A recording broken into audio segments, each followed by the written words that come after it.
Eating yogurt? Yeah, it's probiotic. That sounds fake. No way. It's helping my microbiome, so it's helping me. Yeah, did you know that there are about 10 microbial cells for every one human cell in your body? It's like a whole little ecosystem down there. Totally. It's like an ecosystem that's part of us, a proper part of our whole. What are you on about? It's a thing. We were talking about in my philosophy of biology class. It's called The holobionts? Yes, oh my god, how did you know? We're literally in class together. Where have you been, dude? Oh yeah, well, whatever. So you were there when we were discussing how the holobiont is a biological individual whose microbiota and host are proper parts of the same whole. No. I was there when we were discussing how the holobiont is an ecological community, with hosts providing niches for microbes without integration. Oh, great. Here we go. What are you talking about? Considering the holobiont as an ecological community overlooks so much of the host's dependency on the microbiota. Okay, but one can make the same argument about your concepts. The biological individual idea overlooks the individuality of the microbes. Okay, guys, just hear me out. What if we called them hybrids and used both concepts at the same time? No. Okay, I'll just shut up. There's no way you can call the holobiont a biological individual. First of all, you can't consider the holobiont a unit of selection in the traditional sense. It's not like the host and its microbes reproduce the same way as the host and microbes themselves do. Darwin would lose his mind. Darwin lost his mind when he decided to go to the Galapagos and study rocks for his whole life. Would you stop? All I'm saying is that the holobionts are merely aggregates of macrobe selection. Macrobes that are interacting with their ecological communities of microbes.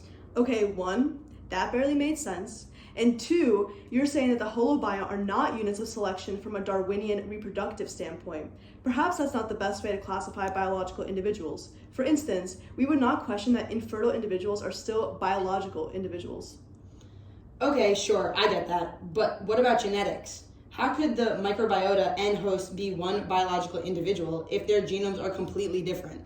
I guess you can make that argument, but there are still plenty of examples where a proper part of a biological individual was not derived from the same entity. For instance, consider an organ transplant. When the recipient has received the organ, nobody would argue that the organ is not a proper part of the recipient. Why is this different for the microbiota? I don't know. This feels too meta for me. Me too. Plus, the body usually will reject transplanted organs because they are not of the recipient. It needs to be meta. We're talking about philosophy. No, we're talking about biology. And that brings me to my next point. The scales we use to talk about microorganisms and host organisms are so different, there's no way they can together be a biological individual. Scales? Yeah, scales. For one, the physical scale for microbiota is entirely different than the physical scale of the host. Consider a mouse and its gut bacteria. The mouse is a complex, multicellular organism with highly differentiated and specialized tissues, while the bacteria lacks such complexity. Also, the mouse and bacteria have completely different temporal scales. Their life cycles, reproductive rate, and evolutionary timelines differ drastically. That's low-key a weak argument. I agree. I feel like you're completely missing out the integration of the host and its microbiota. The microorganisms and host together are absolutely necessary for the holobiont to achieve its developmental, physiological, and immunological capacity. Is that always true? Well, not always, but there are some cases where microorganisms can replace an entire organ and function properly for the holobiont. The causal functional integration of the host and its microbiota adds to the fact that they are of the same whole. But that doesn't really matter for parthood.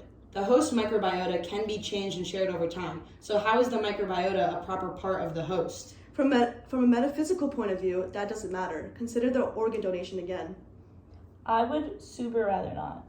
Okay, hear me out.